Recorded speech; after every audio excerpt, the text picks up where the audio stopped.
は進み続ける。俺は進み続ける。息を駆逐するまで。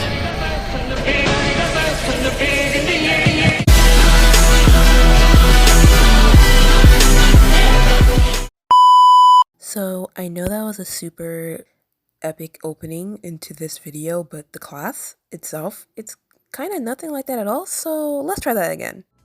Hi, my name is Chedali and this is a survival guide to AP World History. So I'm assuming that this is your first time taking this class, and if so, then there's a lot that you probably need to know before you get way too deep into it. If there was one thing I wish I knew before I started this course, it would be the amount of stress that comes along with it. AP in general is meant to be super rigorous and give you a taste of what college is supposed to look like, but a small part of me in the beginning just kind of brushed off that warning because, I mean, who hasn't heard that exact same thing from another teacher, right? Of course, later down the line, I had to learn the hard way about just how work-heavy this course really is, and that's one of the good things about this class. It provides growth in a way. Now, I know that this all sounds super depressing right now, and you're probably not at all encouraged to keep going with this course, but don't worry, I got you covered, and I'm gonna tell you it's kind of what you need to survive this class and not be sad. So let's go over a general overview of what AP World History covers. And because I'm an idiot and can't really summarize anything right, we're just gonna go and ask our trusty friend Google to do this. So according to Google, in this class, you would study the cultural, economic, political, and social developments that have shaped the world from 1200 CE to the present.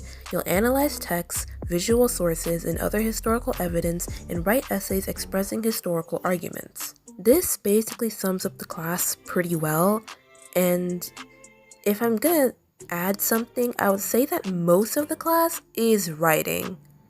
And I don't mean like the regular way of writing, like an argument and you have your counterclaim and all of that. I mean like analyzing documents, writing essay cues, writing long essay questions in which you have to memorize information in your head.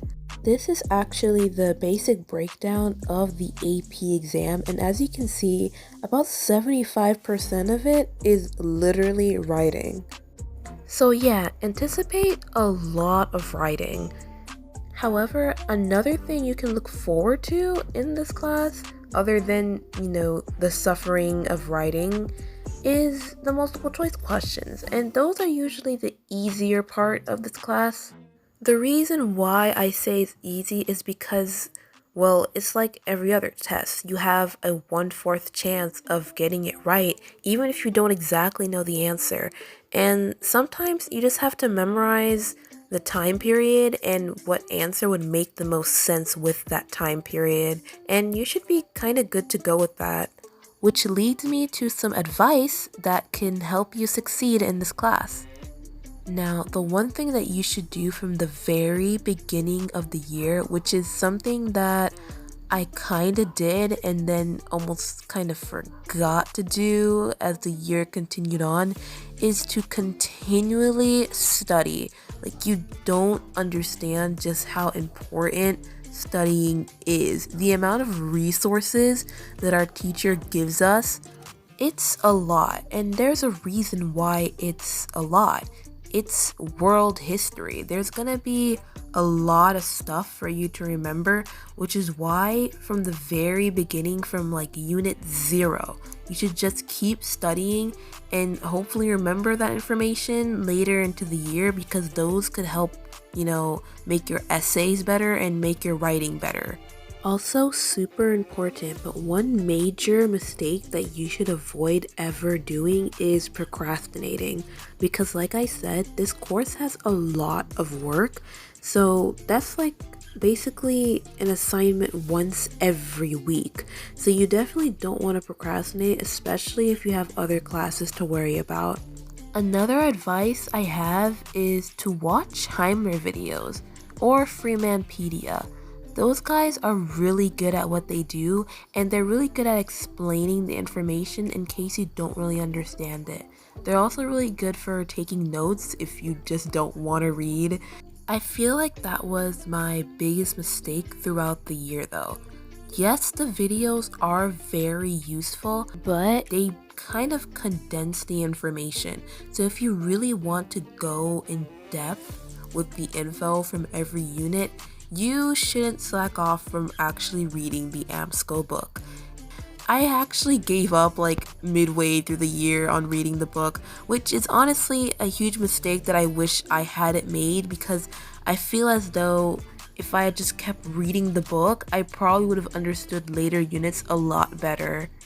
Alright, so let's get into the 10 things that you will need to successfully survive this course mentally and I guess physically.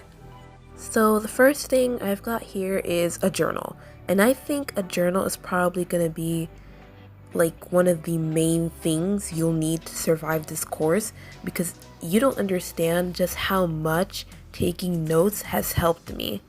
Number 2, be sticky notes, just so that if you instantly remember something that you thought you forgot, you can just write it down. You could also use these and put it in your book in case you have, extra notes, or you just want to take notes while reading. Now, I don't have this item, but if you can, get the physical copy of the AMSCO book.